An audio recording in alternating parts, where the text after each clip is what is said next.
Is this what the kids? I don't know. I don't know anything. I'm so old. What's up, everybody? It's Dan Barrett here from AdWordsNerds.com, helping real estate investors get more leads and deals online all day, every day. How are you guys? Today, I want to talk about something that almost nobody's talking about, which is posting on Facebook. And look, there's a lot of reasons why people are very skeptical about posting on Facebook. And in fact, I am extremely skeptical about the value of social media for investors. So stay with me here. Stay with me while I work through my thought process here. And I want to kind of break down what I think about this. But generally, social media for real estate investors is very tough because for the truly motivated seller, right? They're not motivated before they're motivated. And after they sell, they're not motivated and they don't care. Or they care even less than they cared before, right? Motivated sellers really exist in this very brief window of time where they have a house and they're highly motivated. And that state doesn't tend to stick around. And the way people have used social media since the birth of social media and kind of like content marketing, it's all about like building a relationship over time. This video is a way of me building a relationship with you over time. You watch this video, you know a little bit more about me. Maybe hopefully you start to like me a little bit. You think I know what I'm talking about, right? And then maybe like 6 months down the line, you've watched like 4 or 5 of my videos, and then you're like, hey, I need help with my marketing for motivated sellers, and you remember me and you reach out at AdWordsNerds.com, right? That's the idea behind social media and content marketing. It's building that know, like, and trust relationship over time by providing value before you ask for anything. Now, for motivated sellers, that's really tough because it's like they're not motivated. They're like, well, I don't need to sell. That's not for me. I don't need to sell to an investor. I'm never going to do that. And then in the moment where they are motivated, something happens, they have some life change, they get a job, whatever it is, right? The moment that they're motivated, they're not building that relationship over time. They need to sell now. They want to sell fast, right? Like that's the classic real estate investor keyword, sell my house fast. They're not reading your blog, right? If you look at like real estate investor blogs, who reads these? Nobody. Nobody reads them, and that's okay. Now, there are people in the investing space that do amazing work with content marketing, and I'm not saying it can't be done.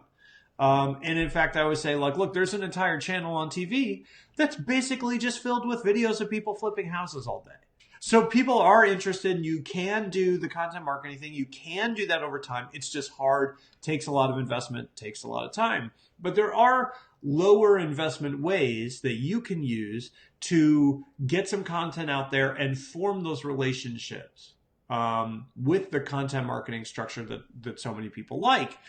And the way that I'll typically do this is, first of all, I put it on autopilot.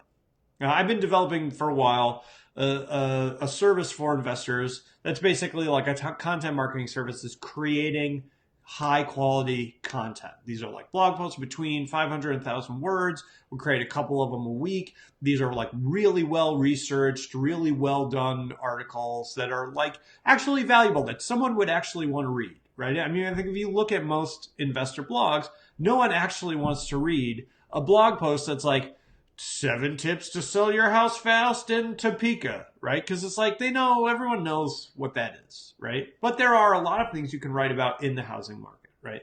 So first thing is get that content out there, make it high quality. I outsource it, right? I just, like I said, I built the service to do it because I didn't want to do it, all right? So that's one, just get off your plate, get it done. The second thing is all about how you leverage it. Because it's one thing to just put something on your blog, that's fine, but you're not going to get a lot of oomph out of that because you have to actually leverage that content. And in fact, I can't remember who it was. It was a really famous kind of blogger, copywriter guy. I really wish I could remember who this is, but it may be copyblogger.com. I can't remember. But they used to always say blogging is about 20% content creation and it's 80% content promotion. Right? So you think about those posts that go up on your blog. What do you do to promote them? Well, nothing. Nobody does anything to promote them because they're not actually high value. No one wants to read it. So promoting it's kind of a waste of time. So how do you leverage this content provided you can get it up there? Well, a couple different ways, right? One is to use that content as a way of building your search engine optimization, specifically through relationships. So something that I like to do is I like to work in local people into my articles. So like I'll like quote a local realtor, or I'll talk about a local restaurant, or I'll include a local politician or something like that, and I'll link to them. I'll link out to them. I provide that value first. And maybe I send them an email and be like, hey, guess what? You were featured on my blog. Just wanted to let you know. Now, the chances are that a lot of times those people will then be like, oh, cool, and they feel good about it. You're forming a relationship with them. Sooner or later, maybe in the future, they'll link back to you. A lot of times they share those articles or promote those articles in their own spaces, so free publicity. And actually, Google likes it when you link out to locally relevant sites, so it's better for your own search engine optimization. Excuse me. So there's that.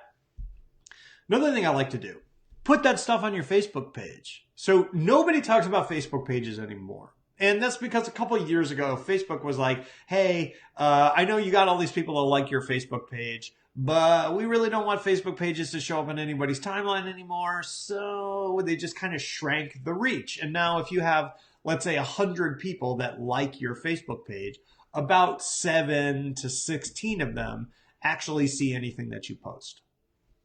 So not great. But that changes if people start to engage with the content. So rather than posting like a picture of a house and like linking out to your website, which is kind of what investors tend to do. They're like, go to my website, go to my website, go to my website, which is fine. Excuse me again.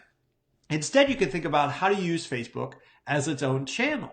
So instead of sending everyone to your website, take the blog post content that you had on your blog and just post it all on Facebook. Don't even link to your website because one, Facebook likes that. They like it less when you link out to your website. They want you to keep everyone on Facebook. So you post that content on Facebook. Just post it there. Okay. Now people are more likely to see it. Maybe you do a little boost. You spend like $5 or $10 and just boost it, promote it, right? So you're providing just content. You can target the audience you want to boost it to. So target it to the people that you're trying to get for motivated sellers. Get engagement, get likes, get comments. All of a sudden, more people start to see that, right? Your Facebook page starts to get more engagement. Now it's actually easier to show ads via that page, and more people are likely to see the content. So you start to do, now you're getting like 2 channels for the price of 1. You got your blog and now you got your Facebook. Those articles, by the way, work really well as retargeting ads on people who visit your website. So you start to leverage this in multiple ways. You get the SEO benefit from the keywords and stuff that are in the article. You post it to your website. You get the relationship benefit by reaching out, linking to people in your local kind of housing market that might link back to you. And then you get the Facebook benefit, putting it on a Facebook page. Right? Promoting. Really, really powerful stuff.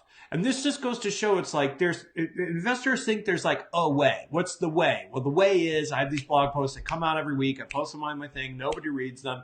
They don't really do anything for SEO. They don't really do anything for my website. But I do it because I'm supposed to do it. Right? I don't know. My camera just froze. I think it did.